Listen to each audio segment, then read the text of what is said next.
சந்தோஷமா இருக்கிறீங்க? நான் ரொம்ப சந்தோஷமா இருக்கேன். ஏன் சொல்லுங்க? இன்றைக்கு மகளிர் தினம்.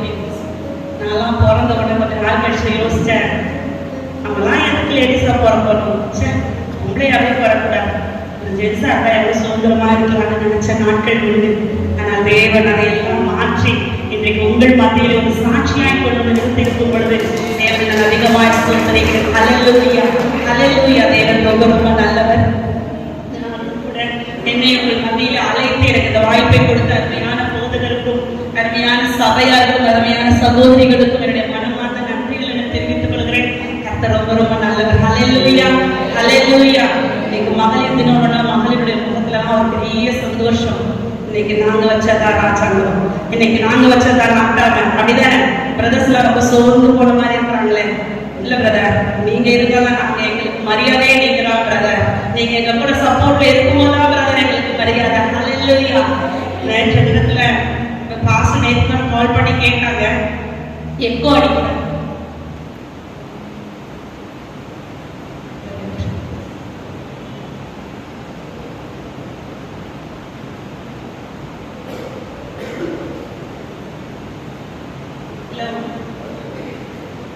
கஷ்டப்படுத்துறதுக்கு எவ்வளவு நேரம் பர்மிஷன் வாங்கிக்கிட்டேன். எங்க வீட்டுக்கு எல்லாரும் 12 மணிக்கு தான் கூப்பிட்டு வரீங்க, சரியா? சமைச்சு வச்சுட்டு வந்துருப்பீங்கன்னு நினைக்கிறேன். சமைக்கலனாலும் பரவாயில்ல, நம்ம பிரதர்ஸ் நமக்கு சப்போர்ட். இந்த கார்காட் பிரியாணி நமக்கு ஒரு பிரியாணி கொடுக்க போறாங்க. ஹல்லேலூயா, ஹல்லேலூயா. தேவன் ரொம்ப ரொம்ப நல்லவர். நேற்று தினத்துல பாஸ்டர் எனக்கு ஃபோன் பண்ணி கேட்கும் பொழுது எங்க ஹஸ்பண்ட் பக்கத்துல இருந்தாங்க. அவங்க சொன்னாங்க, நாளைக்கு உடனே அப்படிங்க போறதுன்னு தெரியலையே, நான் வேற சபைக்கு வேற போகணும். போன வாரம் ஒரு சபையில பிரசங்கம் பண்ணதுனால என்ன பண்றது யோசிச்சு எங்க ஹஸ்பண்ட் சொல்றாங்க, நீ போய் முதல்ல ஊழியத்தை நிறைவேற்றிட்டு வா அப்படின்றாங்க. யார் தெரியுங்களா? ரட்சிக்கப்படாதவர். ஹல்லேலூயா, ஹல்லேலூயா, ஹல்லேலூயா. என் தேவன் அவருடைய வாயிலிருந்து புறப்பட்ட அந்த ஒரு பர்மிஷன் இன்னைக்கு நம்ம முன்னாடி நிறுத்தி கொண்டிருக்கிறது. ஹல்லேலூயா. தேவன் ரொம்ப ரொம்ப நல்லவர். என் பெயர் நசீமா. பாரம்பரியமான ஒரு முகமதிய குடும்பத்துல பிறந்தவள். நான் எல்லாம் இந்த இடத்துல நிற்பதற்கு எந்த ஒரு அருகதையும் இல்லாத ஒரு பாத்திரம். தேவன் என்னையும் ஒரு பொருட்டாக என்று எண்ணி எனக்கு ஜீவனை கொடுத்து இன்றைக்கு முன்னாலே நிறுத்திருக்கிறார்கள். தேவனுடைய பெரிதான கிருபை மாத்திரமே. நான் பிறந்து வளர்ந்ததெல்லாம் மதுரை பட்டணத்தில் பிறந்தேன். கர்த்தர் ரொம்ப ரொம்ப நல்லவராய் இருந்தார். எங்களுடைய வாழ்க்கையில இருந்த காரியங்கள் எல்லாம் சொல்லும் பொழுது இது நடந்ததா அப்படின்னு சொல்லி நிறைய பேருக்கு ஆச்சரியங்கள் உண்டாகும். ஆனால் நடந்ததைத்தான் இந்த இடத்துல சொல்லுகிறோம். கர்த்தர் நல்லவராய் இருக்கிறார். ஹல்லேலூயா. இன்றைக்கு மகளிர் தினம் ஸ்பெஷல்ன்றதுனால, அதுவும் ஞாயிற்றுக்கிழமை பரிசுத்த ஓய்வு நாள்ன்றதுனால கர்த்தருடைய வார்த்தை இல்லாம சாட்சிகள் போல நல்லா இருக்காங்கல்ல. அதனால கர்த்தரோட வார்த்தையோடு கூடிய சாட்சியோடு பகிர்ந்து கொள்ள விரும்புகிறேன். நம்ம எடுத்தவர்கள் வாசிக்கலாம். லூக்கா புஸ்தகம் 1ஆம் அதிகாரம் 45வது வசனம். ஹல்லேலூயா. விசுவாசித்தவளே பாக்கியவதி, கர்த்தராலே அவளுக்கு சொல்லப்பட்டவைகள் அவளுக்கு நிறைவேறும் என்று வேதம் சொல்லுகிறது. ஹல்லேலூயா. அப்போ சிஸ்டருக்கு மட்டும்தான் இந்த வசனமா அப்படின்னா, சிஸ்டருக்கு மாத்திரம் இல்ல, கர்த்தரை விசுவாசிக்கிற எல்லாருமே நான் பாக்கியவதிகளும் பாக்கியவான்களுமாய் இருக்கிறோம். ஹல்லேலூயா, ஹல்லேலூயா. நம்முடைய ஆண்டவர் விசுவாசத்தை துவங்குகிறவரும் முடிக்கிறவருமாய் இருக்கிறார். ஹல்லேலூயா. இந்த இடத்துல நீங்களும் நானும் வந்து உட்கார்ந்து இருக்கிறோம்னா, ஆண்டவர் நமக்குள்ள துவங்கின ஒரு சின்ன விசுவாசம், அந்த கடுகு விதையான விசுவாசம் தான் உங்களை என்னை இந்த இடத்துல கொண்டு வந்து உட்கார வைத்திருக்கிறது. ஹல்லேலூயா, ஹல்லேலூயா.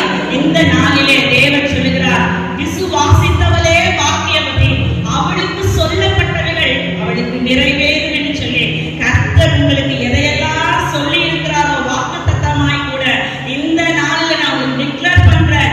இந்த நாளில் உங்களுக்கு நான் ப்ராமிஸ் பண்றேன். கர்த்தருடைய நாமத்தினால கர்த்தர் உங்களுக்கு கொடுத்த எல்லா வாக்குத்தத்தங்களும் இந்த வருடத்தில் நிறைவேறி உங்களை ஆசீர்வதிக்க போகிறது. ஹல்லேலூயா, ஹல்லேலூயா, ஹல்லேலூயா, ஹல்லேலூயா. தேவன் எவ்வளவு நல்லவராய் இருக்கிறார். சாபக்கேடுகளாய் இருந்த எங்களை கூட தேவனுடைய ஆலயத்துக்கு வர உட்படாமல் இருக்கக்கூடியதான சாபத்தில் இருந்த எங்களை கூட தேவனுடைய சபைக்கு உட்படுத்தி தேவன் இன்னைக்கு பாக்கியவதிகளாய் பாக்கியவான்களாய் மாற்றி இருக்கிறார் என்றால் அவருடைய கிருபை பெரியதாய் இருக்கிறது. ஹல்லேலூயா, ஹல்லேலூயா. சிலர் யாரெல்லாம் தேவனை விசுவாசித்து பாக்கியவதி உள்ளவர்களாய் வாக்கியவான்களாய் மாறினார்கள் என்று சொல்லி ஒரு சின்ன காரியத்தை எனக்கு கொடுத்திருக்கிற நேரத்துக்குள்ள ஒரு சின்ன செய்தி தான். ரொம்பலாம் போரடிக்க மாட்டேன், சரியா? நீங்க பாவம் ஏற்கனவே எல்லாரும் பாவமா பாக்குறீங்க, எனக்கு ரொம்ப கஷ்டமா இருக்குது சிஸ்டர், நீங்க வேற வந்ததே லேட்டு, எங்க ஐயா சீக்கிரம் முடிச்சு எங்களை அனுப்பிச்சிருப்பாரு அப்படின்னு சொல்லிட்டு இல்ல அவங்களாம் கஷ்டப்படுத்த மாட்டேன். யாரெல்லாம் விசுவாசத்தான்னு பார்க்கலாமா? எடுத்துக்கொள்ளலாம். ஹல்லேலூயா. ஒரு 2-3 ஸ்திரீகளை குறித்து நான் பார்த்துவிட்டு நான் என்னுடைய சாட்சியும் அதனோடு கூட உள்ளே கலந்து சொல்ல வேண்டும் என்பதற்காகத்தான் இந்த வசனத்தை கர்த்தர் எனக்கு கொடுத்தார். லூக்கா புஸ்தகம் 8ஆம் அதிகாரம் 48ஆம் வசனம்.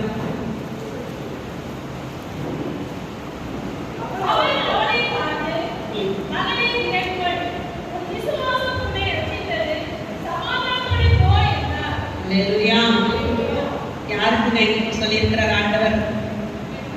பெரும்பாலான ஸ்திரீக்கு ஆண்டவர் சொல்லியிருக்கிறார். ஹல்லேலூயா. அப்பொழுது அவர் அவளை பார்த்து, மகளே திடன்கொள், விசுவாசம் உன்னை ரட்சித்தது, சமாதானத்தோட போ என்றார். ஹல்லேலூயா. இங்கே நாம் பார்க்கிற ஒரு ஸ்திரீ, பெரும்பாலான ஸ்திரீ, எல்லாருக்கும் பெரும்பாலான ஸ்திரீயை குறித்து கேள்விப்படாதவர்கள் படிக்காதவர்கள் யாருமே இருக்க மாட்டீங்கல்ல. 12 வருஷமாய் தன் சரீரத்தில் இருந்த உதிர ஊரலின் நிமித்தம் தன்னுடைய ஆஸ்திகளை எல்லாம் மருத்துவருக்கு செலவழித்தும் சற்றேனும் குணமடையாமல் அந்த பக்கத்திலே இயேசு வருகிறார் என்று கேள்விப்பட்டு அவருடைய வஸ்திரத்தை தொட்டால் நான் சுஸ்தமாவேன் என்று சொல்லி அவருடைய வஸ்திரத்தை அவ்வளோ கூட்டத்துக்கு நடுவில் போயிட்டு அவருடைய வஸ்திரத்தை தொட்ட பொழுது வல்லமை புறப்பட்டதை இயேசுவும் அறிந்தார். அந்த மகள் தன்னுடைய சரீரத்திலே ஆரோக்கியம் அடைந்ததை உணர்ந்தால் என்று வேதம் சொல்லுகிறது. ஹல்லேலூயா, ஹல்லேலூயா. நானும் கூட ஒரு பெரும்பாடு ஸ்திரீ தான். சாட்சி அப்படித்தான் ஆரம்பிக்கும். என்னை தேவன் இந்த வசனத்தை கொண்டுதான் தொட்டார். அதனால்தான் இந்த ஸ்திரீயை குறித்து உங்களோடு பேச வேண்டும் என்று நான் விரும்புகிறேன். ஹல்லேலூயா. எனக்கு சொந்த ஒரு மதுரை. என்னோட உடன் பிறந்தவர்கள் 4 பேர், 3 சகோதரிகளும் சகோதரமாய் 4 பேராக பிறந்தோம். என் தகப்பனாருடைய வயதான நாட்களிலே நாங்கள் பிறந்தோம். அதனால் ரொம்ப இளம் வயதிலேயே, எனக்குரிய ஒரு 17 வயதிலேயே எனக்கு ஒரு திருமணம் பண்ணி என்னை தகப்பனார் அனுப்ப வேண்டும் என்று முடிவெடுத்து விட்டார். 17 வயது அப்பதான் நான் +2 படிச்சுட்டு இருக்கேன். திருமணம்னோட ரொம்ப ஜாலியாயிடுச்சு மனசுல. ஏன்னா அப்பதான் சன் டிவி வந்த புதுசு. வாலிப பிள்ளைங்களாம் இங்க உட்கார்ந்து இருக்கிறீங்க, உங்களுக்கும் கல்யாண கனவுலாம் ரெக்க கட்டி பறக்கும், சரிங்களா? எனக்கும் அப்படிதான் பறந்துச்சு. நான் ஒரு பெரிய சினிமா பைத்தியம் பாருங்க.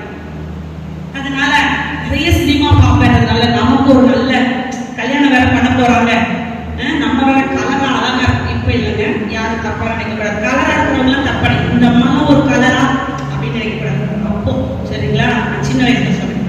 இப்போ மைதா மாவு கலர் இல்ல, இப்போ கொஞ்சம் கோதுமை மாவு கலர்ல மாறிக்க பரவாயில்ல, சரிங்களா? ரொம்ப கலரா அழகா இருக்கும். வேணும் என் போட்டோ இருக்கு, நான் போய் சொல்லல, யாரா டவுட்னா என் போன்ல இருக்கு பாருங்க. அவ்வளோ கலர், அவ்வளோ சிவப்பு பாருங்க.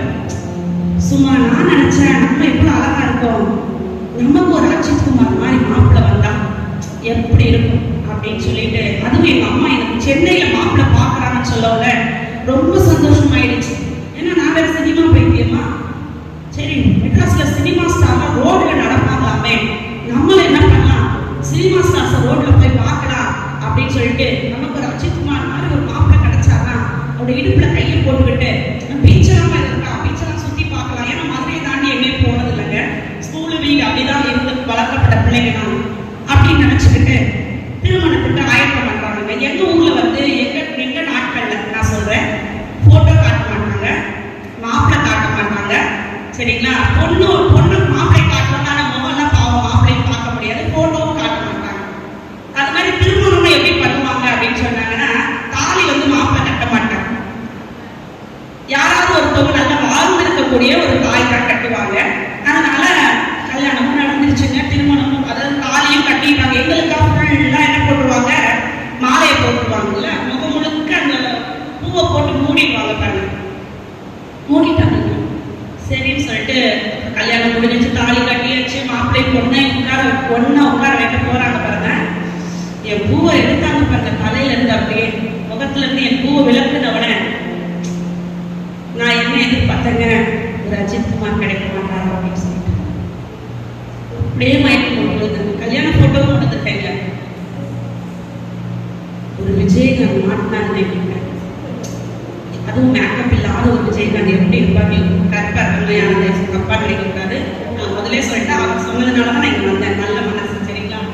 அவ்வளோதான், நம்மளுடைய கனவே முடிஞ்சு போச்சு அப்படின்னு நினைச்சு, சரி என்ன உங்களுக்கு கல்யாணம் ஆயிடுச்சு, இப்ப இருக்கிற பிள்ளைங்க மாதிரிலாம் நம்மளால அப்பெல்லாம் வாய் பேச முடியாது, பண்ணி கொடுத்துட்டாங்க, வாங்க போவோம் சரின்னு சொல்லிட்டு. ஆனா எங்க அம்மா கிட்ட இன்னொன்னே மட்டும் நான் கேட்டேன், மாமியார் எல்லாரும் குடும்பமா பாருங்கம்மா அப்படின்னு சொல்லுவேன். ஏன்னா எங்க அக்காவுடைய வாழ்க்கையில மாமியார் குடும்பம் ரொம்ப ஜாஸ்தியா இருந்ததுனால அவங்க வாழ்க்கையை பார்த்ததுனால எனக்கு மாமியார் வேணாம்னு சொல்லி நான் கேட்டேன். கடவுள் பாருங்க ஒரு விண்ணப்பத்தை கேட்டுட்டாருன்னு நினைக்கிறேன். அப்பெல்லாம் கடவுள்னா யாரும் கூட தெரியாது, எங்களுக்கு முஸ்லீம் நாங்கள் அல்லா மட்டும் தான் தெரியும், சரிங்களா? மாமியார் இல்லாத ஒரு குடும்பத்துக்கு கொடுக்க நிறைய மாமியார்களை நம்ம உதைக்கிறீங்க, உனக்கு மாமியார் இல்லாம இருக்கணுமா, அப்ப என் குடும்பத்தை நீ குழப்பத்தை உண்டு பண்ண வந்து யார் பாக்குறமா, நீங்க பாக்குறீங்க, நீங்க அப்பெல்லாம் பயப்படாது. நானும் இன்னைக்கு மாமியாரா தான் மாற போறேன். என் பிள்ளைக்கும் அந்த வயசு வந்துருச்சு, என் மகனுக்கு இப்ப 28 வயசு ஆகுது, பிள்ளைக்கும் நானும் திருமணம் செய்ய தான் போறேன், சரிங்களா? மாமியாரோட ஒரு காரியம் ஞாபகத்துக்கு வருது. 2 மருமகள்ல ஒரு இடத்துக்கு நின்று பேசிட்டு இருந்தாங்க. அப்போ ஒரு மருமக கேட்டாங்க, என்னக்கா இடத்துக்கு போய் பூஜை பண்றீங்க அப்படின்னு கேட்கும் பொழுது இன்னொரு மருமக சொன்னாங்களா, இல்ல இல்ல எங்க மாமியார் இறந்து என்னோட 1 வருஷம் ஆயிடுச்சு, அதனால வந்து நான் பூஜை பண்றேன் அப்படின்னு சொன்னாங்க. சரிக்கா அதுக்கு இந்த இடத்துக்கு போய் பூஜை பண்றீங்க அப்படின்னு கேட்டாங்க. அதுக்கு இந்த மருமக சொன்னாங்க, இல்லப்பா எங்க மாமியார் வந்து இந்த கிணத்துலதான் விழுந்து இறந்து போயிட்டாங்கப்பா, அதனாலதான் இந்த கிணத்துக்கு பூஜை பண்றேன் அப்படின்னு சொன்னாங்க. உடனே இன்னொரு மருமக நினைச்சாங்களா, எங்க வீட்லயும் மாமியார் இருக்குது, எங்க வீட்லயும் கிணறு, நான் என்னைக்கு பூஜை போடுறேன்னு தெரியலன்னு மனசுக்குள்ள நினைச்சாங்க. யாராவது மனசுக்குள்ள அப்படி நினைக்கிறீங்களா? நம்ம மாமியார் பூஜை போடலான்னு ஆண்டவர் அடிச்சே போட்டுருவாரு, சரிங்களா? அப்படி ஒரு சம்பவம் நடந்ததுன்னு சொல்லுவாங்க. அப்படி மாமியார் எனக்கு ஒரு ஞாபகம் வந்துச்சு, சரிங்களா? சரி திருமணம் முடிஞ்சிச்சு, நானும் சென்னைக்கு வந்துட்டேங்க. சந்தோஷமான வாழ்க்கை, காசுக்கு பணத்துக்கு எதுக்கும் கஷ்டம் இல்லை, ரொம்ப சந்தோஷம். நான் நினைச்ச மாதிரி வாழ்க்கை, ரொம்ப ரொம்ப சந்தோஷம். அழகான 2 பிள்ளைகளை கடவுள் எனக்கு கொடுத்தார். பணத்துக்கு குறைவில்லை, சந்தோஷம் குறைவில்லை, சமாதானத்துக்கு குறைவில்லை, நாங்க வச்சதான் வாழ்க்கை அப்படின்ற மாதிரி எங்க வாழ்க்கை போயிட்டு இருந்தது. ஆனா திடீரென்று எங்க வாழ்க்கையில ஒரு புயல் வீச ஆரம்பித்தது. எங்க ஹஸ்பண்ட் ஒரு லெதர் பிசினஸ் பண்ணிட்டு இருந்தாங்க, ஒரு 3 பேரோட பார்ட்னர்ஷிப்ல சேர்ந்து. அதுல ஒரு மனிதர் மற்ற 2 நபர்களை ஏமாற்றிட்டு இரவோடு இரவா எல்லா பொருட்களையும் எடுத்துட்டு ஓடி போயிட்டாங்க. எங்களுக்கு ரொம்ப நஷ்டம் ஆயிடுச்சு. அடுத்த சாப்பாட்டுக்கு என்ன பண்றதுன்னு தெரியல. ஏன்னா தொழில எல்லாத்தையும் நம்ம இன்வெஸ்ட் பண்ணியிருந்தோம், எங்களுக்கு அடுத்து என்ன பண்றதுன்னு தெரியல.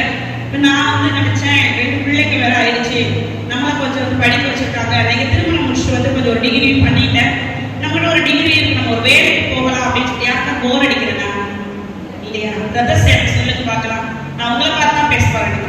ஏன்னா நீங்க தான் எங்களுக்கு ஸ்பெஷல் சீஃப் கெஸ்ட், சரியா? நாங்களாம் தான் உங்களுக்கு ஆர்கனைஸ் பண்ணியிருக்கோம்.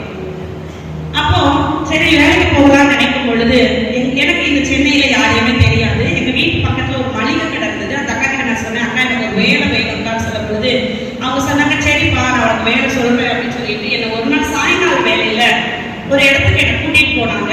அங்க போனா ஒரு பிரேயர் நடக்கும். அந்த இடம் எங்க பிள்ளைங்க படிக்கிற ஒரு ஸ்கூல்.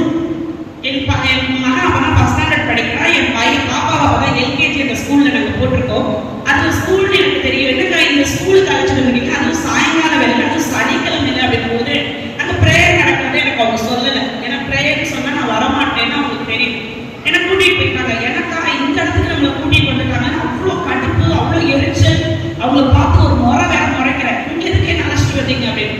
அவங்க ஒண்ணுமே சொல்ல, நீங்க வந்து அமைதியா உட்காரு அப்படின்னாங்க. சரி அவங்க ஒண்ணு சொல்ல முடியாதுன்னு நாம என்ன பண்ண போய் அமைதியா உட்காந்துட்டேன்.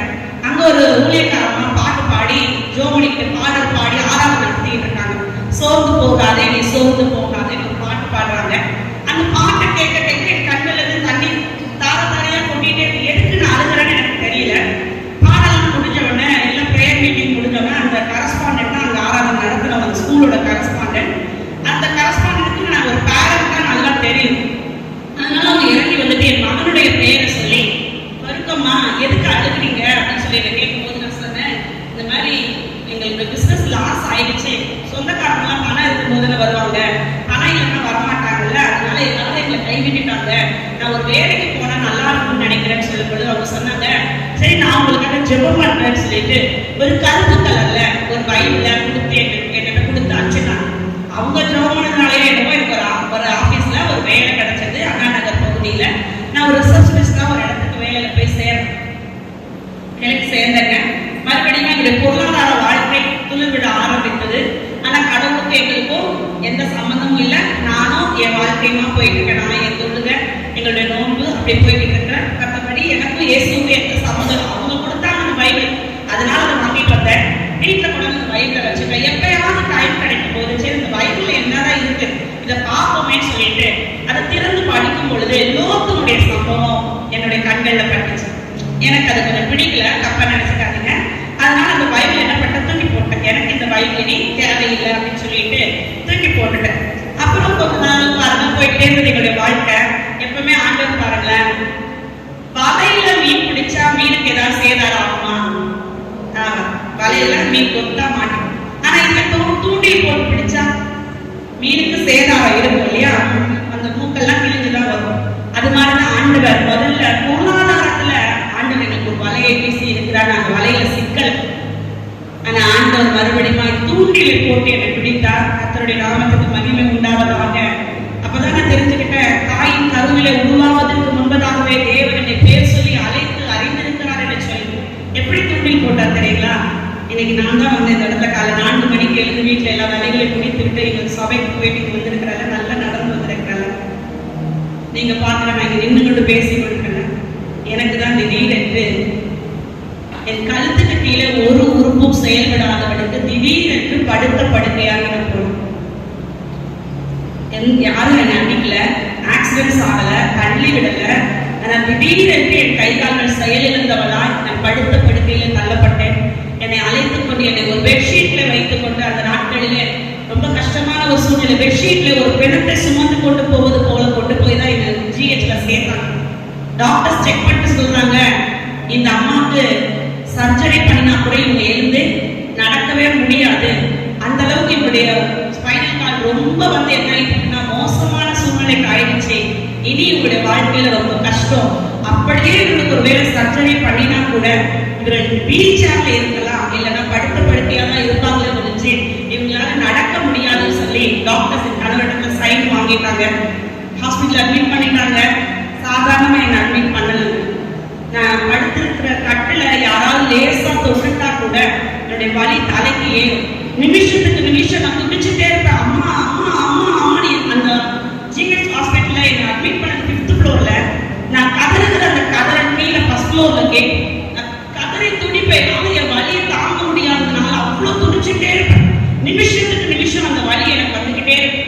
ஒரு பக்கம் வலி, ஒரு பக்கம் இன்னொரு வேதனை என்னன்னா உறவினர்கள் எல்லாம் கைவிட்டாங்க, டாக்டர்ஸ் கைவிட்டாங்க. எந்த நம்பிக்கை இல்லாத ஒரு சூழ்நிலை நான் கிடக்குறேன். இன்னொரு பக்கம் என் பிள்ளைகளுக்கு யாரும் இல்லை பாக்குறேன். மாமியார் இல்லைன்னு சந்தோஷமா சொல்ல நினைச்சீங்கல்ல, மாமியார் இல்லைன்றது அப்பதான் நான் அனுபவிச்சு கஷ்டம். பிள்ளைகளை பராமரிக்க ஆட்கள் இல்லை. பிள்ளை அப்பொழுதுதான் 3 வயசு, ஒரு பிள்ளைக்கு 5 வயது. என் கணவரும் என் தாய் என்னை பார்ப்பதற்காக மருத்துவமனைக்கு வந்துடுவாங்க. எனக்கு தூக்க எடுக்க வேணும்னு சொல்லிட்டு பிள்ளைகளை பராமரிக்க ஆட்கள் இல்லாம பிள்ளைகள் ரொம்ப கஷ்டப்பட்டாங்க. சண்டேஸ் ஆனா என் பிள்ளைங்க என்னை பார்க்கறதுக்கு ஹாஸ்பிட்டல்ஸ் வருவாங்க. அப்படி வரும்பொழுது என் பிள்ளைய பார்த்து நான் கேட்போம், உங்களுக்கு யாருமா சாப்பாடு கொடுத்தாங்க அப்படின்னு கேட்டா என் பிள்ளை சின்ன பிள்ளை சொல்லுவா, 3 வயசு பிள்ளை, நானும் அண்ணாவும் வாசல்ல நிற்போமா, யாருமே எங்களுக்கு சாப்பாடு கொடுக்கல, பசியில நிற்போம். கடைசியில டீச்சர் பார்த்துட்டு என்னையும் அண்ணாவை கூப்பிட்டு சாப்பிட்டு கொடுத்துங்கன்னு சொல்லும் பொழுது பெத்த வயிறு எனக்கு எப்படி இருக்கும் பார்த்துக்கணும். எதுக்கு இந்த உயிரை என் பிள்ளைகளுக்கு ஒரு நல்ல தாயாய்க்கால இருக்க முடியலையே, எதுக்கு நான் வாழணும் அப்படின்னு சொல்லி ரொம்ப கண்ணீரோட நாட்கள் இருந்த நாட்கள் உண்டு. இது மாத்திரம் இல்லைங்க, கழுத்துக்கு கீழே ஒரு உறுப்பும் செயல்படாததுனால என்னை கிளீன் பண்ண முடியாது. என்னை கிளீன் பண்ண முடியாததுனால என் படுக்கை சுற்றிலும் புழுக்கள் நோய் ஆரம்பித்தது.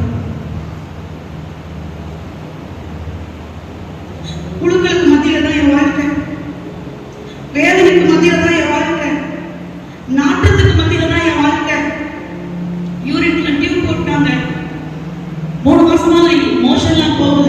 அம்மா சாப்பாடு மட்டும் போட்டுவாங்க. யூரின் டியூப்ல கலந்துச்சுன்னா நான் இருக்கிற இடத்துல யாருமே வர முடியும். டாக்டர்ஸ் யாரும் கிட்ட வர மாட்டாங்க.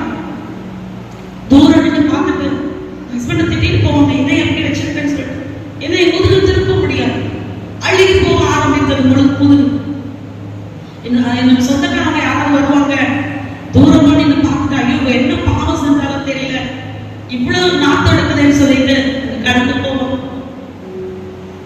ஒரு பக்கம் மருத்துவர்கள் கைவிட்ட சூழ்நிலை, ஒரு பக்கம் வலி வேதனை, ஒரு பக்கம் பிள்ளைகளை கொடுத்த சூழ்நிலை.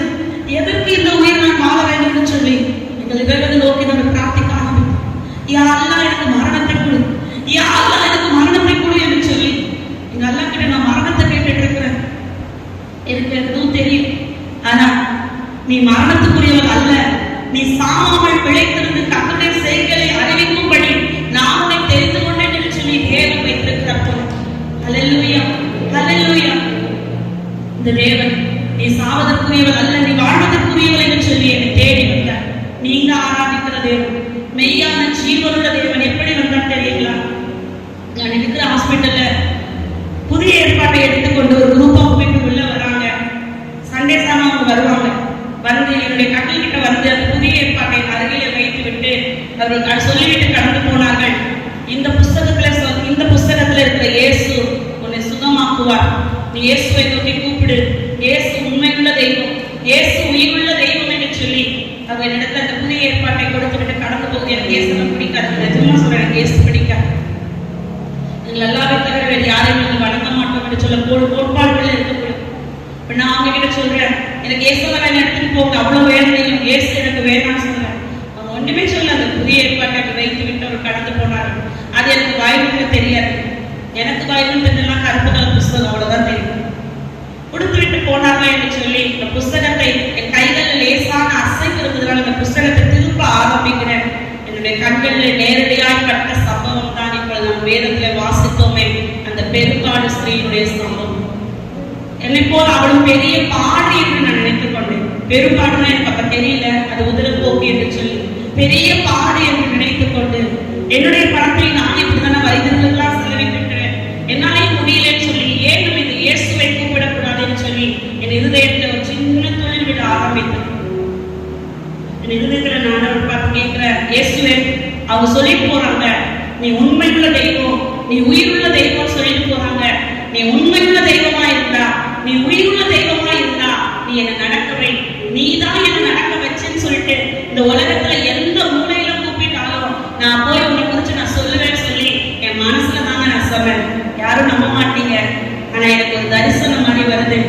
என் கட்டளை சுற்றிலும் 4 நபர்கள் இருக்கிறாங்க. அது ஒருத்தர் மாத்திரம் வெள்ளுடை தரித்தவரா என்னை பார்த்து பேசுறாரு, நீ திரும்ப நான் உன்னை சுகமாக்குவேன் என்று சொல்லி. அவர் யாருக்கு எனக்கு தெரியாது. நான் அவர்கிட்ட சொல்றேன், என் முதுகை என்னால திருப்ப முடியாது, அழுகி போயிருக்குன்னு சொல்லும் பொழுது அவரே அவருடைய அழகான கரத்தை நீட்டி என் முதுகை தொட்டார். ஹல்லேலூயா, ஹல்லேலூயா, ஹல்லேலூயா. தூக்கி எறியப்பட்ட என்னை வேண்டும் என்று சொல்லி சேர்த்து கொண்ட நல்ல நேசரே, தூக்கி எறியப்பட்ட என்னை வேண்டும் என்று சொல்லி சேர்த்து கொண்ட நல்ல நேசரே,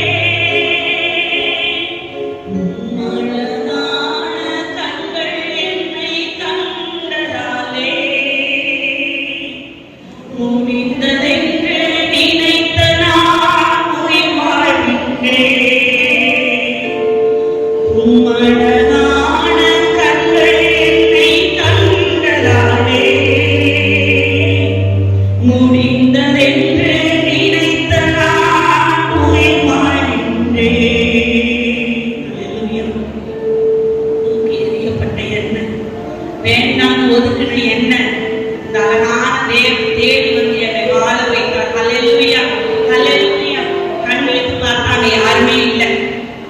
நம்மகிட்ட கேட்கிற யாருமா வந்தா, இல்ல யாரும் வரலையம்மா அப்படின்றாங்க. நம்ம இல்ல யாரோ வந்தாங்க, என்னை தொட்டாங்கம்மா, எனக்குள்ள ஏதோ ஒரு மாற்றத்தை நான் உணர்ந்தேன்னு சொல்லும்போது எங்க அம்மா அழுகுறாங்க, என் பிள்ளைக்கு ஏதோ பைத்தியமும் பிடிச்சிருச்சோன்னு சொல்லிட்டு. ஏன்னா அது வரைக்கும் நான் கேட்ட வார்த்தை என்ன தெரியுங்களா, எங்க ரூம்ல எனக்கு பேர் பாயமா, பாயமாவோட லைஃப் அவ்வளவுதான் முடிஞ்சிருச்சு.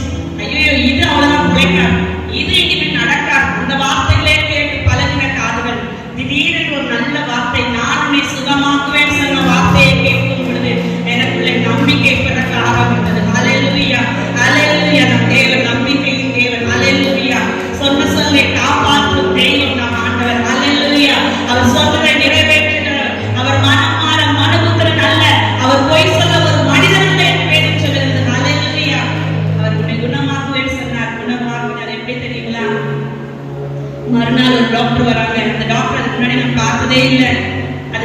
நான் பார்க்கல. அந்த ஒரு நாள் தான் நான் பார்த்தேன். அவர் நேரா என்னுடைய படுக்கை கிட்ட, என்னுடைய பெட்டு கிட்ட வந்து, நீ சர்ஜரிக்கு போ அப்படின்னு சொன்னா, நான் அவருடைய கையை பிடிச்சிட்டு அழுகுறேன். டாக்டர் எனக்கு தயவு செஞ்சு கருணை கொல்லப்படி, உங்களை மாதிரி எனக்கு விசுவாசம் உடனே வரல. கடவுள் சொன்னா நிறைவேற்றுவான்னு எனக்கு தெரியாதுங்க. கையை பிடிச்சிட்டு அழுகுறேன். டாக்டர் எனக்கு தயவு செஞ்சு அற்புதங்களை பண்ணிடுங்க டாக்டர் பண்ணுது. டாக்டர் சொல்றாங்க, நீ பேசாம ஆபரேஷனுக்கு போ அப்படின்னு சொல்லிட்டு, அன்னைக்கு எனக்கு ஆபரேஷன் நடந்தது. என்ன ஆபரேஷன் தேவைக்கு கொண்டு போறாங்க. எந்த தரிசனத்துல ஒரு வெள்ளை உடை போட்ட ஒரு மனிதரை நான் பார்த்தேனோ, அதே நபர் ஆபரேஷன் தேவையில நின்று கொண்டிருக்கிறார். அல்லேலூயா, அல்லேலூயா. தேவன் எவ்வளவு நல்ல தேவன் இல்ல. கர்த்தர் அன்னைக்கு எனக்கு ஆபரேஷன் சக்சஸ் ஆகி முடிய பண்ணினார். அந்த ஆபரேஷன்ல ஒருத்தி நான் தான் நடந்து வந்தேன். நான் மட்டும்தான் ஒரு பிணத்தை போல கொண்டு போகப்பட்டேன். இன்னொரு நல்லா நடந்து வந்தாங்க, வீல் சேர்ல வந்தாங்க. ஆனா அவங்களுக்கெல்லாம் ஆபரேஷன் ஃபெயிலியர் ஆச்சு. என் தேவன் சொன்ன சொல்லை நிறைவேற்றின தேவன் என்னுடைய ஆபரேஷனை சக்சஸ்ஃபுல்லாக முடிய பண்ணி இன்றைக்கு உங்கள் முன்னிலே எனக்கு சாட்சியாக நின்று கொண்டிருக்கிறேன். அல்லேலூயா. தேவன் இன்றைக்கும் ஜீவிக்கிற தேவனாய் இருக்கிறார். அல்லேலூயா. அவரை நோக்கி பார்த்த முகங்கள் வெட்கப்பட்டு போவதில்லை. அவரை நோக்கி பார்த்த முகங்களை பிரகாசம் அடைய பண்ணுகிற ஒரு தேவனை நீங்களும் நானும் ஆராதித்துக் கொண்டிருக்கிறோம். அல்லேலூயா, அல்லேலூயா. தேவன் பெரியவராய் இருந்தார். டாக்டர் சூப்பர் ஹஸ்பண்ட பேசுறாங்க, உங்க மனைவியோட ஆபரேஷன் சக்சஸ் ஆயிடுச்சு, எப்படி ஆச்சுன்னு தெரியல, நீ கும்பிட்ட தெய்வம் உன்னை கை விடலப்பா, ஆனாலும் இவங்களை வருடந்தோறும் நீ ஹாஸ்பிட்டல் கொண்டு வரணும். இவங்களுடைய முதுகு தண்டில் இருக்கிற எல்லா செல்ஸும் உளுந்து கொட்ட ஆரம்பிச்சிருச்சு. இனி இவங்களுக்கு ரொம்ப கஷ்டம். அதனால நீ வருஷந்தோறும் இவங்களை கூட்டிட்டு வரணும் ஆபரேஷனுக்கு. இவங்க எழுந்து நடக்கக்கூடாது, எழுந்து ரொம்ப வெயிட் தூக்கக்கூடாது, எந்த வேலையும் ரொம்ப செய்யக்கூடாதுன்னு சொல்லி அனுப்பிச்சாங்க. அவங்க சொல்லி இன்னைக்கு 20 வருடங்கள் ஆகுது. அல்லேலூயா, அல்லேலூயா. மருத்துவரின் அறிக்கையை மாற்றின தேவன் உங்கள் தேவன். அல்லேலூயா. என் தேவன் வாக்குத்தத்தம் பண்ணினபடி தேவன் சுகத்தை கொடுப்பாரானால் அதை பிசாசு திருடுவதற்கு தேவன் விடவே மாட்டார். அல்லேலூயா. இதுவரைக்கும் மருத்துவமனைக்கு போகாதபடிக்கு தேவன் எனக்கு பூரண சுகத்தை கொடுத்தார். அல்லேலூயா, அல்லேலூயா. தேவன் ரொம்ப நல்லவராய் இருந்தார். அவர் சொன்னதை அவர் நிறைவேற்றி விட்டார். நான் என்ன சொன்னேன்? என்ன நடக்க வச்சா நீதான் தெய்வம்னு உலகத்துல எந்த மூலையில கூப்பிட்டாலும் நான் போய் சொல்லுவேன்னு சொன்னல. எனக்கு அப்பவே அந்த வார்த்தையை கர்த்தர் நினைவுபடுத்தினார். நாய்க்கு 2 துண்டு பிஸ்கெட் போட விட நன்றியோட வாழாதுங்க. நாயை விட கர்த்தர் என்ன நல்லாவே படைச்சிருக்காரு. அல்லேலூயா. எனக்கு அப்பதான் அந்த நன்றி உள்ள இதே வந்தது. என்னை அப்பதான் நடக்க வைக்கிறாங்க. எங்க அம்மா யூடியூப் பக்கத்துல பிடிச்சிட்டு என்ன நடக்க வைக்கிறாங்க. நான் இந்த புதிய ஏற்பாட்டை கையில எடுத்துக்கொள்வேன். ஒவ்வொரு பெட்டா கடந்து போய் இந்த புஸ்தகத்துல சொன்ன இயேசு என்னை சுகமாக்கினார், இந்த புஸ்தகத்துல சொன்ன இயேசு என்னை சுகமாக்கினார் என்று சொல்லி அந்த வார்டு முழுவதையும் இயேசுக்குள்ளே ஆதாயப்படுத்த தேவன் உதவி செய்தார். அல்லேலூயா, அல்லேலூயா. நீங்க நம்ப மாட்டீங்க, ஒரு அம்மா சித்தபுரம் பிடிச்சவங்களுக்கு 2 நிமிஷத்துக்கு போறதுல நினைவு வரும். அந்த நேரத்துல கரெக்டா கொண்டு போய் இயேசுவை கொடுக்கும்போது இயேசு என்று கூப்பிட்டார்கள். கர்த்தருடைய சுகமாக்கினதை என் கண்களால் பார்த்தேன். அல்லேலூயா. தேவன் ரொம்ப ரொம்ப நல்லவர் இல்ல. அன்னைக்கு உணர்ந்தேன், இவர் சுகம் கொடுக்கிற தேவன் என்று சொல்லி. அல்லேலூயா. இவர் சுகத்தை மாத்திரம் கொடுத்திருப்பாரே, ஆனால் நானும் அந்த 10 குஷ்டரோகிகள்ல 9 குஷ்டரோகிகளாக மாறேன். போதும், நான் நல்லா என்ன போதும் சொல்லிட்டு. ஆனா இந்த தேவன் எனக்கு சுகத்தை மாத்திரம் கொடுக்கல. என் தேவன் எனக்கு பாவ மன்னிப்பின் நிச்சயத்தை கொடுத்தார். என் பாவத்தை எனக்கு கண்டித்து உணர்த்தினார். நீதியை குறித்தும் நியாயத்தை குறித்தும் தேவன் என்னோடு முகமுகமாய் பேச ஆரம்பித்தார். கர்த்தரே ஜீவனுள்ள தேவன் என்று, இயேசு அல்லாமல் ரட்சிப்பு இல்லை என்பதை தேவன் என்னோடு கூட பேச ஆரம்பித்ததுனால இன்னைக்கு உங்கள் மத்தியில அந்த ஒரு குஷ்டரோகியை போல இயேசு திரும்பி வந்தானே, அந்த ஒரு குஷ்டரோகியை போல இன்னைக்கு திரும்பி வந்து உங்களுக்கு நின்று கொண்டிருக்கிற கர்த்தர் நல்லவர். வீட்டுக்கு கடந்து போனோம். 1 வருட காலமாகவும் சரி நம்ம வேலைக்கு போகலாம்னு சொல்லிட்டு ஒரு வேலைக்கு ட்ரை பண்றோம். என் பிள்ளைகள் படித்த அதே ஸ்கூல்ல எனக்கு ஒரு டீச்சர் வேலை கிடைக்க ஆரம்பித்தது. அந்த வேலையை செய்து கொண்டிருந்தேன். 1 வருடத்துல இந்த ஸ்கூலை க்ளோஸ் பண்றாங்க. எனக்கு ஒரே அழுக. 40 வருஷம் ரன் ஆன ஒரு ஸ்கூல். ஆனா அந்த ஸ்கூலை திடீர்னு கூடவும் எனக்கு ரொம்ப கஷ்டமாயிடுச்சு. ஏன்னா அங்க போய் தான் இயேசுவை நான் தெரிஞ்சு கொள்ள ஆரம்பிச்சேன். அந்த மாசத்துல ஒரு முறை ஒரு பிரேயர் நடக்குவேன். அந்த பிரேயர் மூலமா இயேசுவை தெரிஞ்சுக்கலாம்னு சொல்லிட்டு அந்த இடத்துக்கு போனேன். எங்க வீட்டுல யாருக்குமே தெரியாது நான் இயேசுவை ஏற்றுக்கொண்ட விஷயம். அதனால ரொம்ப அழ ஆரம்பித்தேன். ஆனா தேவன் மனிதன் ஒரு கதவை அடைத்தால் தேவன் நமக்காக பல கதவுகளை திறக்கிற தேவனாய் இருக்கிறார். அல்லேலூயா, அல்லேலூயா. அந்த ஸ்கூலை க்ளோஸ் பண்ணிட்டு அது பிரேயர் ஹாலா மாத்துறாங்க. அவங்க இவாஞ்சலிஸ்ட், ஜீசஸ் கால்ஸ் இவாஞ்சலிஸ்ட், அவங்க பிரேயர் சென்டரா மாத்துறாங்க. அந்த இடத்துல ஒரு ஆள் வேலை செய்வதற்கு ஒரு ஆள் தேவை சொல்லும் பொழுது நான் என்ன கொடுத்தேன், நான் இந்த இடத்துல வேலை செய்யறேன், எனக்கு சம்பளம் இல்லைன்னா கூட பரவாயில்லன்னு சொல்லிட்டு அந்த இடத்துல என்ன ஒப்பு கொடுத்தேன். எனக்கு உதவி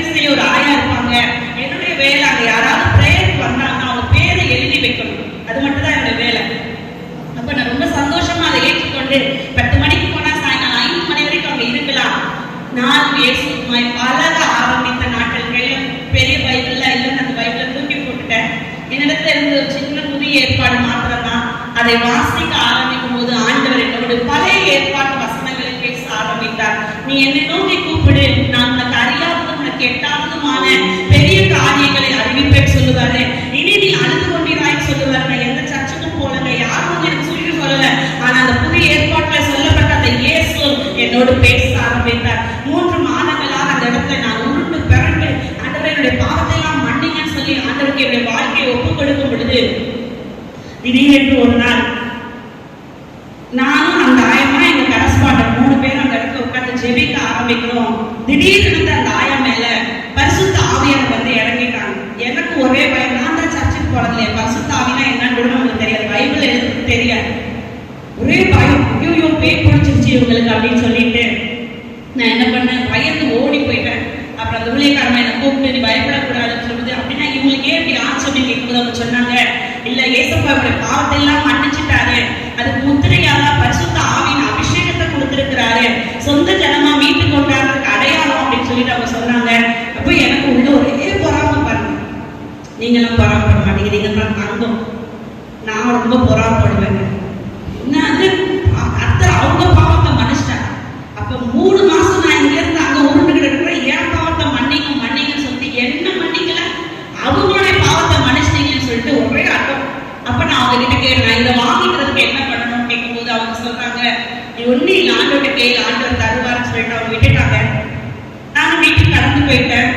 போனா வழியெல்லாம் நிறைய பேர் என்ன பேசுறாங்க, அவங்க என்ன பேசுறாங்கன்னு எனக்கு புரியல. வீட்டுக்கு போயிட்டு வீட்டுக்கு போனா எங்க தலைவர் விஜயகாந்த் சும்மா பறந்து அடிக்கிறார். எதுக்கு சண்டை, என்னத்துக்கு சண்டைன்னு எனக்கு புரியல. அவர் என்ன சொல்றாங்கன்னு எனக்கு புரியல. ஆனா ஏன் இருந்தையும் அவரோட சண்டை போட்டுட்டேன். எனக்கு அது வேணும், எனக்கு அது வேணும். எது வேணும்? சாக்லேட்டா? எனக்கு பரிசுத்த ஆவியான வேணும்னு சொல்லிட்டு ஒரு சின்ன குழந்தை சாக்லேட்டுக்கு அடம் பிடிப்பதை போல நான் அதை அடம் பிடித்தேன். நீங்க நம்ப மாட்டீங்க, மறுநாளே தேவ ஆவியானவர் ஒரு தீர்க்கதரிசியை கொண்டு என்னை அளவில்லாத அபிஷேகத்திலே கர்த்தர் நிரப்பினார். அல்லேலூயா. அந்நிய பாஷை அடையாளத்தோடு தேவனை நிரப்பினார். தேவன் வேண்டிக் கொள்வதற்கு நிச்சயமாய் அருள் செய்த தேவனாய் இருக்கிறார். அல்லேலூயா. ஜெபிக்க ஆரம்பித்த பரிசுத்த ஆவியானவர் கொஞ்சம் தைரியம் வந்தது. என்னுடைய வீட்டுல என்னுடைய ஜெப அறை, என் ஹஸ்பண்டுக்கு நான் ரசிக்கப்பட தெரியாது, வேலைக்கு போறேன்னு நினைச்சிட்டு இருக்காங்க. இந்த ஜெப அறை எங்க இருக்கும்னு எனக்கு நினைக்கிறேங்க. எங்க வீட்டு டாய்லெட் தான் என்னுடைய ஜெப அறை. சண்டேஸ் ஹஸ்பண்ட் வீட்டுல இருந்தாங்கன்னா சிண்டர்ஸ் டேங்க் இருக்கும் மாடியில, அந்த டேங்குக்கு அடியில போய் உட்கார்ந்து ஜெபம் பண்ணுவேன். அந்த ஜெபம் தான் இன்னைக்கும் எங்களை வாழ வைத்துக் கொண்டிருக்கிறது. ஹல்லேலூயா, ஹல்லேலூயா. தேவனோடு பேச ஆரம்பித்த நாட்கள் பரிசுத்த ஆவியானவர் கிடைச்சிட்டாரு. இன்னும் சபைக்கு போகல, ஞானஸ்நானம் எடுக்கல, என்ன பண்றதுன்னு தெரியல. அப்போ இன்னொரு சகோதரிய ஞானஸ்நானத்துக்கு கொண்டு போற ஒரு சபையை காட்டணும்னு சொல்லிட்டு ஊழியக்காரங்க எனக்கு சொன்னாங்க. நான் அந்த சபையை கொண்டு போய் காட்டுறதுக்காக இந்த சகோதரியை அழைச்சிட்டு போகணும். அதுக்கு முன்னாடி ஒரு தரிசனத்துல யாரோ ஒரு நபர் என்னுடைய கையை பிடிச்சு கொண்டு போய் குளத்துல முழுக வைக்கிறது மாதிரி நான் கனவு கண்டேன். அப்ப நான் எங்க கரஸ்பாண்டன்ட் சொல்லும்போது அவங்க சொன்னாங்க, ஆண்டவருடைய ஞானஸ்நானத்துக்கு நடத்துறாருமா அப்படின்னு சொன்னாங்க. எனக்கு ஒரே பயம், மதம் மாற்றுறாங்க போறதுக்கு, நம்மளை வெட்டி போட்டுருவாங்க. நம்ம ஏற்கனவே மதுரக்காரங்க, எங்க அண்ணனுங்கெல்லாம் அறிவாலும் ரொம்பமாக சொத்துவானுங்க, நம்மளை வெட்டி போடுவானுங்களேன்னு சொல்லிட்டு பயந்துகிட்டு இருக்கும் போது அங்க சொன்னாங்க, உங்க கணவருக்கு தெரியாம நீ எடுத்துக்கிறியா கேட்கும் போது பரிசுத்த ஆவியார் என்னோட கூட இருந்ததுனால நான் உடனே ஓகேன்னு சொல்லிட்டேன். என் ஹஸ்பண்டுக்கு தெரியாம நான் ஞானஸ்நானத்தை, நீங்க எல்லாரும் கேள்விப்பட்டிருப்பீங்க, அப்போஸ்தலர் கிறிஸ்தவ சபை சாம்ஸ்கர் ஐயா தெரியும், அவருடைய கிளை சபையில நான் ஒரு ஞானஸ்நானத்தை பெற்றுக்கொள்ள தேவன் உதவி செய்தார். ஞானஸ்நானம் பெற்றுக்கொண்ட சபைக்கெல்லாம் போகல, இன்னும் என் ஹஸ்பண்ட் தெரியாது, 2 வருஷம் ஆயிடுச்சு. அப்பதான் ஒரு சகோதரியை அந்த சபைக்கு நடத்தணும், அவங்க ஞானஸ்நானத்துக்கு ஆயத்தமாயிட்டாங்க. அவங்க போய் வழி காட்டிட்டு வரணும், இந்த இடத்துல இந்த சபை இருக்குன்னு காட்டிட்டு வரணும். அது ஒரு சண்டே, ஹஸ்பண்டுக்கு தெரியாம போக முடியாது, ஹஸ்பண்ட பர்மிஷன் வாங்கணும். என் ஹஸ்பண்ட கேட்கிறேன், எங்க இந்த மாதிரி அவங்க ஞானஸ்நானத்துக்கு ஒரு சபை கூட்டிட்டு போகணும், எனக்கு கொஞ்சம் பர்மிஷன் கொடுங்கன்னா அவர் சொல்ற, நீ முதல்ல எடுத்துட்டியா கேட்டு. அவர் ஏன் அப்படி கேட்டாருன்னா எனக்கு தெரியும், ஞானஸ்நானம் எடுத்து போய் சொல்லக்கூடாது. நான் வேற புதுசா வேற எடுத்துருந்தேன்னா நான் சொல்லிட்டேன், நான் எடுத்துட்டேன், அவ்வளவுதாங்க. ஹஸ்பண்ட் கோச்சுட்டாங்க. எனக்கு ஒரே அழுக, விஜயகாந்தா இருந்தாலும் நமக்கு இருந்தது ஒரே ஒரு புருஷன், இந்த புருஷனை கோச்சுக்கிட்டா நான் எங்க போவேன் ஆண்டவரேன்னு சொல்லி ஆண்டவரை போயிட்டு அழுகிறேன். அப்பா எனக்கு இந்த புருஷனையே கொடுத்துருங்கப்பா, நான் இவரோடய வாழ்ந்துக்கிறேன், இவர் தான் நமக்கு ஏற்ற ஜோடியா இருக்கிறாருன்னு சொல்லிட்டு அழுகும் பொழுது நீங்க நம்ப மாட்டீங்க, 3 நாள் கழிச்சு வீட்டுக்குலாம் போகல, வீட்டே தான் இருந்தாரு. 3 நாள் கழிச்சு என்கிட்ட பேசுறாரு, சரி இனிமேல நீ ஞானஸ்நானம் எடுக்க கூடாது சரியா, ஒரு தடவை தெரியாம எடுத்துட்ட, இனிமே அதை பண்ணக்கூடாது சரியா. சத்தியமா எடுக்க மாட்டாங்க, உங்களை மீறி இனிமே நான் செயல்படுவேனா, இனிமே ஞானஸ்நானம் எடுக்க மாட்டேங்க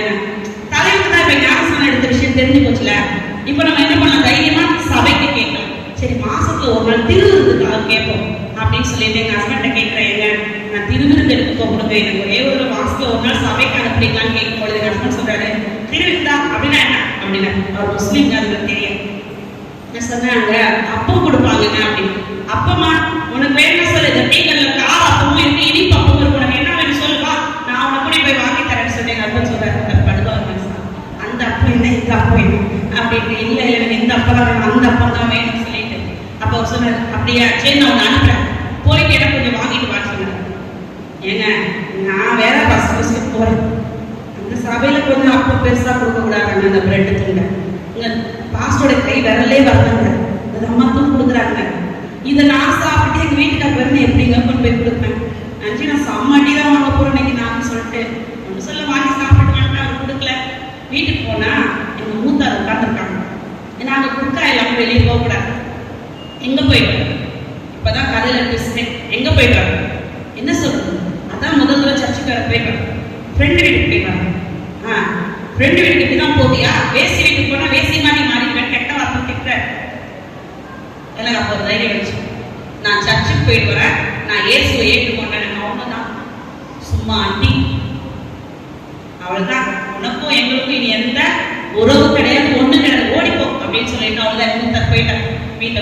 இதுக்கப்புறம் என்னுடைய ஜாதி ஜனத்துல நீ கலக்கப்படாதுன்னு சொல்லிட்டு, சரி நமக்கு இது ஒரு விடுதலை நினைச்சுக்கிட்டேன் நான், நமக்கு இதெல்லாம் பெரிய சந்தர்ப்பம் இல்லையா விடுதலை.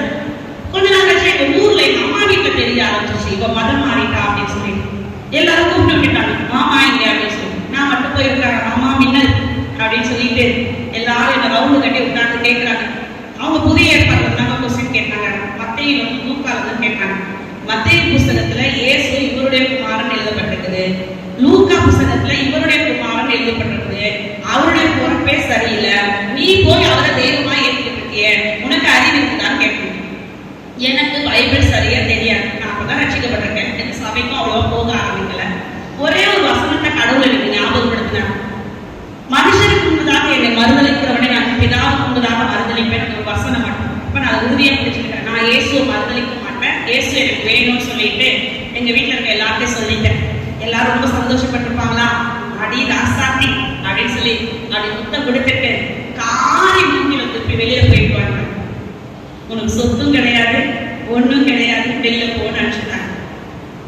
எனக்கு ஒரே அழுகையோட ஊருக்கு வந்து எதுக்கு அவங்க அடிச்சாங்கன்னா, அவங்க துப்புனாங்கன்னா, அவங்க சொத்து கொடுக்க மாட்டாங்கன்னா, இயேசுதான் நமக்கு நிரந்தர சொத்து, ஹல்லேலூயா ஹல்லேலூயா. ஊருக்கு வந்து ஒரே அழுகை, எதுக்கு அழுக, ஆண்டவரே எனக்கு இப்படி இந்த மாதிரி எங்க அப்பா, நான் இயேசுவை அப்பாவா ஏற்றுக்கிட்டேன், கடவுளாலாம் ஏற்றுக்கலாங்க, இயேசுவை நான் அப்பாவா ஏற்றுக்கிட்டதுனால எங்க அப்பாவை பத்தி கேட்டாங்க, எங்க அப்பாவை பத்தி சொல்ல தெரியல, நான் எதுக்கு நான் உயிரோட இருக்கணும் அப்படின்னு சொல்லிட்டு நான் ரொம்ப அழுகிறேன். இப்ப பாருங்க, உதாரணமா இங்க ஒரு டாக்டர் பிள்ளை இருக்காங்கன்னு வச்சுக்கோங்க, டாக்டர் பிள்ளைய பார்த்து ஒருத்தவங்க கூப்பிட்டு உங்க அப்பா என்ன பண்றாங்க, டாக்டர்னு சொல்ல தெரியும்ல, உங்க அப்பா யாருன்னா எங்க அப்பா நல்லவர்னு சொல்ல தெரியும்ல, உங்க அப்பா யாரு, எங்க அப்பா பாக்ஸர்னு சொல்ல தெரியும்ல. அந்த பிள்ளை சொல்லலைன்னா அது யாருக்கு அவமானம், அந்த தகப்பனுக்கு அவமானம் இல்ல. என் பிள்ளைக்கு இவ்வளவு சோறு போட்டு வளர்த்தேன், அவன் இது கொஞ்சம் கூட என்னை பத்தி தெரிஞ்சுக்கலன்னு கஷ்டப்படுவாங்கல்ல. அதே மாதிரிதான் ஏசப்பாக்கு அந்த நாள் நான் துக்கத்தை கொடுத்தேன். அப்போ நான் எனக்குள்ள இருந்த ஒரு காரியம், ஆண்டவரே எனக்கு தெரியாது, நான் இந்த பைபிளை குறித்து தெரிஞ்சுக்கணும், உங்களை பத்தி தெரிஞ்சுக்கணும், நான் பைபிள் காலேஜ் சேரணும், ஆண்டவரே என்ன செய்வீங்க, எங்க ஹஸ்பண்ட் என்ன வெளியில அனுப்ப மாட்டாங்க, நான் இருக்கிற இடத்துல எனக்கு ஒரு பைபிள் காலேஜ் வேணும்னு சொல்லி ஜெபம் பண்றேன். கர்த்தர் ஜெபத்தை கேட்கிறவர், ஹல்லேலூயா ஹல்லேலூயா. அதனால வசனம் எழுதிருக்கார் போல, மாம்சமான யாவரும் அவரிடத்துல வருவாங்கன்னு சொல்லி நான் ஜெபிக்கிறேன். நான் இருக்கிற இடத்துல எனக்கு ஒரு பைபிள் காலேஜ் என் தேவனாகிய கர்த்தர் திறந்து கொடுத்தார், ஹல்லேலூயா. எல்லாரும் கேள்விப்பட்டிருப்பீங்க, ஜெயராணி ஆண்டவருக்கு சொல்லக்கூடியதான பைபிள் காலேஜ். அந்த பைபிள் காலேஜ் தான் நாங்க இருக்கிற ஏரியால, நான் இருக்கிற இடத்துல வெளியெல்லாம் போக முடியாது, எங்க ஹஸ்பண்ட் வேலைக்கிறதுனால என்ன விட்டுருந்தாங்க, நான் இருக்கிற அதே இடத்துல ஒரு பைபிள் காலேஜ் தேவன் ஆரம்பித்து கொடுத்தார். நான் பைபிள் காலேஜ் முடிச்ச உடனே அந்த பைபிள் காலேஜ் அவங்க கூட்டி எடுத்துட்டு போயிட்டாங்க. அப்பதான் நான் நம்பினேன், ஆண்டவர் எனக்காக கிரியை செய்து கொண்டிருக்கிறார் என்று சொல்லி எனக்காக பைபிள் காலேஜ் திறந்தார். நான் முடித்த உடனே அந்த பைபிள் காலேஜ் கூட்டி அவங்க எடுத்துட்டு போயிட்டாங்க, வேற இடத்துக்கு கொண்டு போயிட்டாங்க. ஆனா தேவன் என்னை நான் கேட்ட காரியங்களுக்கு எனக்கு உதவி செய்ய ஆரம்பித்தார். தொடர்ந்து நான் பைபிள் காலேஜ் முடிச்ச பிறகு ஆண்டவர் என்னோடு பேச ஆரம்பித்தார். நீ யூதேயாவில் மாத்திரம் அல்ல, நீ எருசலேமில் மாத்திரம் அல்ல, நீ எனக்காக ரோமாபுரியில் சாட்சி கொடுக்க வேண்டும் என்று அந்த வசனத்தை கொண்டு தேவனை ஊழியத்துக்கு அழைக்க ஆரம்பித்தார். அப்பொழுது என் முழுமையுமாய் என்னை தேவனுக்கு நான் அர்ப்பணிக்க ஆரம்பித்தேன், தேவனுக்கு ஊழியம் செய்ய ஆரம்பித்தேன், தேவனுக்கு ஊழிய பாதையில நடத்தினார். இன்றைக்கு தமிழகம் முழுவதும் கடந்து போய் எந்த வார்த்தையை இந்த மருத்துவமனையில சொன்னேனோ, உலகம் முழுவதும் கடந்து போய் நான் தேவனை கிறிஸ்துவே தேவனுக்கு அறிக்கை செய்வேன் என்று சொன்னேனோ, அந்த வார்த்தையை இன்னைக்கு தேவன் நிறைவேற்றி கொண்டிருக்கிறார். அல்லேலூயா, அல்லேலூயா. இன்னைக்கு தமிழகம் முழுவதும் போய் கர்த்தருடைய வார்த்தையை பிரசங்கிக்கும்படியாக கூட கர்த்தரே தேவனிடம் சொல்லும்படியாக தேவன் எங்களுக்கு பெரிய ஸ்லாக்கியத்தை கொடுத்திருக்கிறார். என்னுடைய அருமையான 2 பிள்ளைகளும் வளர்ந்து வாலிபர் பருவத்தை அடைந்து கர்த்தருக்குள்ளே ஞானஸ்நானம் எடுத்து அபிஷேகம் பண்ணப்பட்டு 2 பிள்ளைகள் மகள் இன்றைக்கு ஒரு சண்டே கிளாஸ் ஊழியர் செய்யறாங்க. என் மகன் இன்றைக்கு வெளிநாட்டில ஒரு கவர்மெண்ட் ஹாஸ்பிட்டல்ல ஒர்க் பண்ணபடியாக கூட தேவன் எங்களுக்கு பெரிய காரியத்தை செய்திருக்கிறார். அல்லேலூயா, அல்லேலூயா. என் மகள் இன்றைக்கு CA படித்து விட்டு ஒரு ஆடிட்டிங் கம்பெனில ஒர்க் பண்ணபடியாக கூட தேவன் எங்களுக்கு அனுகிரகம் செய்திருக்கிறார். இப்ப எல்லாருக்கும் ஒரு கேள்வி, விஜயகாந்த் என்ன ஆனா? நான் தான் ஆரம்பத்திலே சொன்னேன், அவர் இன்னும் ரட்சிப்புக்குள்ளே வரல. ஆனா பூரண சம்மதத்தோடு கூட எங்களை ஊழியத்துக்கும் சபைக்கும் அழைத்து அனுப்ப தேவன் நல்ல தேவனாய் அவருடைய இருதயத்தை கர்த்தர் மாற்றி இருக்கிறார். இன்னும் கொஞ்ச நாட்களில் அவர் என்னோடு கூட ஊழியத்துக்கும் வருவார் என்று நான் விசுவாசிக்கிறேன். அல்லேலூயா. தேவன் ரொம்ப ரொம்ப நல்லவராய் இருக்கிறார். தகப்பன் ரொம்ப ரொம்ப நல்லவராய் இருக்கிறார். இப்போ இந்த பெரும்பாலான ஸ்திரீயோடைய கதைக்கு வரும். நாங்கள் தேவனிடத்தில் வரும்போது உங்ககிட்ட சொன்ன அடுத்த சாப்பாட்டுக்கு வழி இல்லைன்னு சொல்லி, ஆனா இன்றைக்கு தேவன் எங்களை ஆசீர்வதித்து உயர்த்தி வைத்திருக்கிறார். எங்களுக்கு நிலங்களை கொடுத்திருக்கிறார். நல்ல ஒரு மரியாதையை கொடுத்திருக்கிறார். சமுதாயத்துல கர்த்தருடைய பிள்ளைகளை சொல்லும்படியான ஒரு உயர்வை கொடுத்திருக்கிறார். இந்த தேவன் என்றென்றைக்கும் சதா காலம் மரண பரியந்தம் நடத்துகிற தேவன். அல்லேலூயா. சுருக்கமா வசனத்தை முடிக்க வரலாங்க. இந்த பெரும்பாலுள்ள ஸ்திரீயை குறித்து உங்களுக்கு எல்லாருக்கும் தெரியும். ஒரே ஒரு கேள்வி உங்களிடத்துல, ஏன் பெரும்பாலுள்ள ஸ்திரீ இயேசுடைய சரீரத்தை தொட்ட உடனே இயேசு கேட்டாரு, ஏன் அவன் பயந்து நடுங்கி அவன் முன்னாடி வந்தாங்க? யாராவது சொல்ல முடியுமா? நான் தப்புலாம் கண்டுபிடிக்க மாட்டேன், பயப்படாத. அந்த நாட்கள்ல அந்த தீட்டுள்ள இல்ல அந்த ஸ்திரீகளுக்குரிய அந்த விளக்கம் வரும் பொழுது, இந்த பீரியட்ஸ் டைம்ன்ற பொழுது, அந்த நாட்கள்ல யூதா கோத்திரத்துல யூதா தேசத்துல ஒரு பழக்கம் இருக்குது. அப்படிப்பட்டவர்கள் விளக்கப்பட்டவர்கள், அவர்கள் நடுவுல வர முடியாது, வீட்டுல தான் இருக்கணும். அப்படி வரவங்க பேர் தீட்டு தீட்டுன்னு கத்துவாங்க. அப்படி மீறி அவங்க வெளியில வந்தாங்கன்னா அவங்க கல்லெறிஞ்சு கொலை பண்ணுவாங்க. சரிங்களா? அந்த மாதிரி இருக்கக்கூடிய ஒரு சூழ்நிலை தான் அந்த பொண்ணு 12 வருடமாய் இதை ஒரு நாள் உங்க உடம்புல ஒரு அரைப்பு நோய் வரட்டுமே, நம்ம இருப்போமா? நாங்க அந்த காரியத்தெல்லாம் கடந்துதான் வந்திருக்கிறோம் இல்ல? ஒரு சில பெண்களுக்கு மாதவிடாய் பிரச்சனை இருக்கும். 50 நாள் 60 நாள் போகக்கூடிய நாட்கள் கூட இருக்கு. அவங்க எவ்வளவு கஷ்டத்தை அனுபவிப்பாங்கன்னு நான் பார்த்திருக்கேங்க. ஆனா அந்த பெண் அந்த 12 வருடமா அதை சகித்து சகித்து இனி வாழ்வதற்கு நான் வெறும் செத்து போனாலும் பரவாயில்ல, அந்த இயேசு கிட்ட போயிட்டு அவர் என்ன குணமாக்கினா பரவாயில்ல, எல்லாரும் என்ன நான் குணமாகலைன்னா ஒருவேளை எல்லாரும் என்ன கல்லெறிஞ்சு கொண்டா கூட பரவாயில்ல, நான் செத்து போகிறேன்னு சொல்லி அந்த பொண்ணு அந்த தைரியத்தோடு கூட அந்த பாரம்பரியத்தை அந்த சட்டத்தை மீறி அவர் இயேசுவை தொட்டார். தொட்டவளை கர்த்தர் விட்டாரா? சாக விட்டாரா? இல்லையே, கர்த்தரை சுகமாக்கினார். அதனாலதான் அவன் பயந்து நடுங்கினார், எல்லாரும் கல்லெறிஞ்சிருவாங்களோன்னு சொல்லி. இன்றைக்கு நாங்களும் கூட எங்களுடைய சட்டங்களை மீறித்தான் இயேசுவை ஏற்றுக்கொண்டிருக்கிறோம். மீறி வந்தோம். ஆனா ஆண்டவர் எங்களை சாவுக்கு ஒப்புப்படாதபடிக்கு எங்களுக்கு ஜீவனை கொடுத்து எங்களை காப்பாற்றின தேவனாய் இருக்கிறார். இன்றைக்கும் ஒருவேளை உங்களுடைய வாழ்க்கையில எதையோ கட்டுப்பாடுகள் இருக்கலாம். இதை செய்யாத, அதை செய்யாத, இப்படி பண்ணாத, அப்படி பண்ணாத, ஆண்டுக்கு இதை செய்யாதுன்னு சொல்லி ஒருவேளை உங்க குடும்பங்களிலே அநேகர் உங்களுக்கு கட்டுப்பாடுகளை கொடுத்தால் இயேசுவை நம்பி முன்னே வாங்க.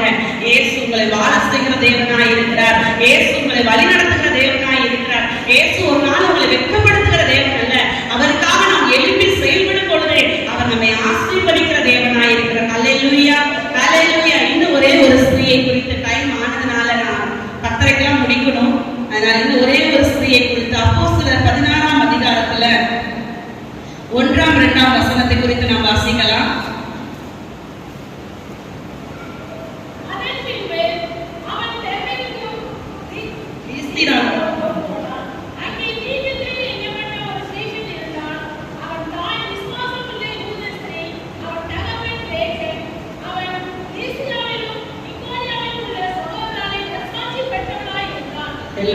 தேவன் நல்லவர். இங்கே ஒரு ஸ்திரீயை குறித்து வாசிக்கிறோம்.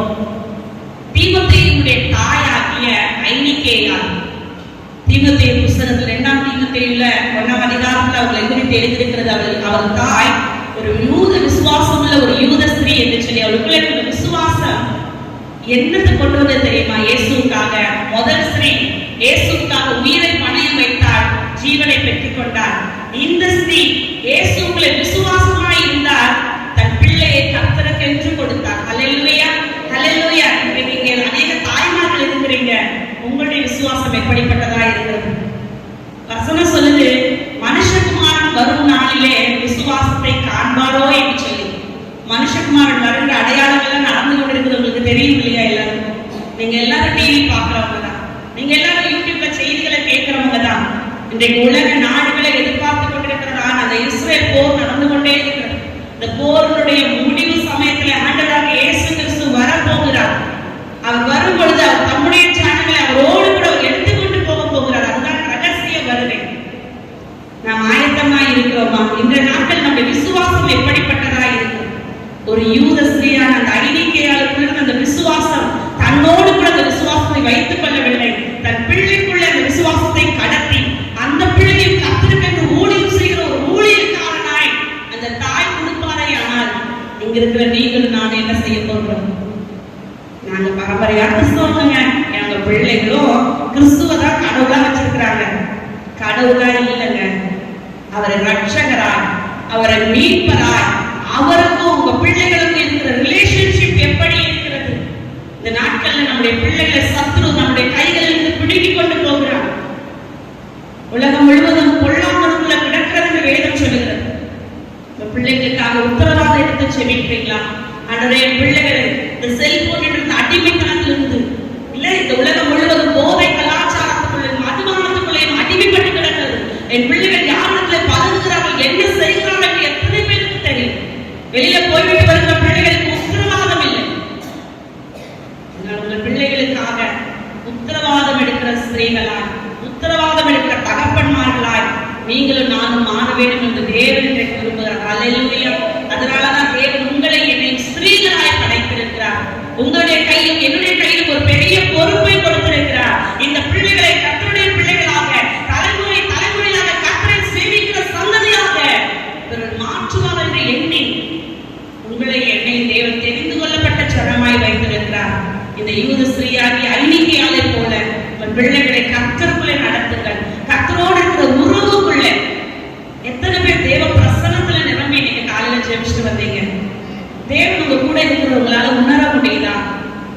முதல்ல நாம தேவனோடு கூட இருக்கிறோமான்னு நீங்க கொஞ்சம் ஆராய்ந்து பார்க்கக்கூடிய நாட்களா இது இருக்கிறது. தேவனோடு தான் நான் இருக்கிறேன், நான் அழைத்து கரெக்டா தான் போறேன், நான் தசம்பாவம் கரெக்டா கொடுக்கிறேன், நான் ஊழியம் செய்யறேன் இல்லைங்க. என்ன செஞ்சாலும் எனக்கும் அப்பாக்குள்ள ரிலேஷன்ஷிப் எப்படி இருக்கு? ஆண்டு வரும்போது அதுதான் பார்க்க போறேன். என் மனவாட்டி எனக்காக ஆயத்தமாகி காத்திருக்கிறாரா? மனவாட்டி சதையை எழுங்க. கர்த்தரோடு இருக்கிற உங்கள் ரிலேஷன்ஷிப்பை உருவாக்கி கொள்ளுங்க, புதுப்பித்துக் கொள்ளுங்க. உங்களுக்கு மாத்திரம் இல்ல, உங்களுக்கு பின்வருகிற உங்க சந்ததிகளையும் அப்படியா கிறிஸ்துவுக்குள்ளே அந்த ரிலேஷன்ஷிப்புக்குள்ள ரெண்டு பேர் பழகுனாங்கன்னா அவங்களை பார்க்கலன்னா எங்களுக்கு தூக்கம் வராது, அவங்களோட பேசலன்னா தூக்கம் வராது இல்ல. இயேசுவை பார்க்கலன்னா உங்களுக்கு தூக்கம் வருதா? இயேசுவோடு பேசலன்னா உங்களுக்கு தூக்கம் வருதா? இல்ல நான் நார்மலா இருக்கிறேன்னு சொல்றீங்களா? இந்த யூத ஸ்திரீயான ஐனிக்கேயாளை போல நீங்களும் நானும் மாற வேண்டும். ஸ்திரீகளுக்கு மாத்திரம் தானா அப்படின்னு இல்ல. ஒரு தகப்பனை குறித்து கூட வேதாகமத்தில் எழுதியிருக்கிறது. தன் பிள்ளை தீயிலும் தண்ணீரிலும் விழுகிற ஒரு தகப்பன் இயேசுவிடத்தை கொண்டு வந்து தன் பிள்ளையை போடும் பொழுது இயேசு அந்த பிள்ளையை சுகமாக்குற காரியங்கள் கூட இருக்கிறது. அந்த தகப்பனுக்குள்ள இருக்கிற விசுவாசம், என் பிள்ளையை நான் இயேசுவிடத்திலே கொடுப்பேன். என்னால ஒருவேளை என் பிள்ளையை திருத்த முடியாமல் போகலாம், ஒருவேளை என் பிள்ளை கேள்வி கேட்கலாம், நீங்களாம் சரியா கேள்வி கேட்கலாம்ன்றதுனால என் பிள்ளைகிட்ட என்னால் பேச முடியல நீங்க நினைக்கலாம். உங்களால முடியாததை இயேசுவாலே முடியும். ஹல்லேலூயா. உங்கள் பிள்ளைகளை இயேசுவிடத்திலே கொண்டு வந்து கொடுக்கும் போது இயேசு அந்த பிள்ளைகளை மாற்றுகிற தேவனாய் இருக்கிறார். ஹல்லேலூயா, ஹல்லேலூயா. முதல் ஸ்திரீ தன்னுடைய விசுவாசத்திலே உயிரை பணயம் வைத்தால் ஜீவனை பெற்றுக் கொண்டார். இந்த ஸ்திரீ விசுவாசத்திலே தன் பிள்ளையை பலியாக தேவனுக்கு ஒப்புக் கொடுத்தார். அதே ஆபிரகாமை போல அந்த ஆபிரகாமுக்குள்ள அதே விசுவாசம் ஈசாக்கை எப்படியாய் ஒப்புக் கொடுத்து மறுபடியாய் பெற்றுக் கொண்டாரோ அதே போல இந்த யூத ஸ்திரீயாகிய ஐனிக்கேயாளும் தன் பிள்ளையை ஒரு ஊழியக்காரனாய் ஒப்புக் கொடுத்தார். தேவன் அவளை கைவிட்டு விட்டாரா? அவளை எடுத்து பயன்படுத்த ஆரம்பித்தார். ஹல்லேலூயா. இன்னும் ஒரே ஒரு ஸ்திரீ, கானானிய ஸ்திரீயை குறித்து உங்கள் எல்லாருக்கும் தெரியும். அந்த ஸ்திரீயுடைய விடாமுயற்சி. ஆண்டவர் சொல்லுகிறார், பிள்ளைகளின் அப்பத்தை எடுத்து நாய்க்குட்டிகளுக்கு போடுகிறது நல்லதில்லைன்னு சொல்லி ஆனாலும் விட்டுட்டு போயிட்டாரா? தொடர்ந்து ஆண்டவர்கிட்ட ஓடி வர, பரவாயில்ல பிள்ளைகள் நாங்கள் துடிக்கைகளை தின்னு நாங்கள் உயிர் விசுவாசத்தை பார்த்தார். அந்த அம்மாவுடைய விசுவாசத்தை பார்த்து அந்த மகளை சுகமாக்கின தேவன் இன்றைக்கு உங்களுடைய விசுவாசத்தை நீங்கள் உங்களை வர்த்திக்கப்பட்டுக் கொள்ளுங்கள். ஆண்டவர் தான் விசுவாசத்தை துவக்குகிறவர், ஆண்டவர் தான் விசுவாசத்தை முடிக்கிறவர். உங்கள் விசுவாசம் பெருகும்படியாய் கூட, உங்கள் பிள்ளைகளுக்காக, உங்களுக்காக உங்கள் தேவனத்தை கிட்டி சேரும்படியாய் கூட தேவனத்தை நம்மளுக்கு கெஞ்சி கேட்பது கர்த்தர் நல்லவராய் இருக்கிறார். விசுவாசித்தவளே பாக்கியவன். அல்லேலூயா. எத்தனை பேர் பாக்கியவதிகளாய் மாறப் போகிறோம். அல்லேலூயா. நான் தேவனுக்குள்ள இன்னும் என் விசுவாசத்தை அனல் மூட்டி எழுப்புவேன்னு சொல்லி ஆண்டவருக்கு ஒப்பு கொடுக்கிறோம். எல்லாரும் எழுந்து நிற்கலாமா? அல்லேலூயா.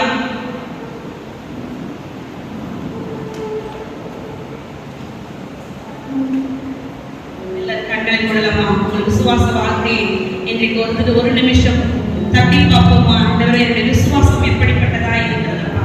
என்னுடைய விசுவாசத்தை துறக்கப்படுங்க சுவாமி என்று சொல்லி ஹல்லேலூயா ஹல்லேலூயா. ரேவ சந்தர மானா கரமான மஷவாபா கபாபா. நாங்கள் ஆராதிக்கிற தேவன் ரொம்ப ரொம்ப நல்ல தேவனாய் இருக்கிறீர் சுவாமி.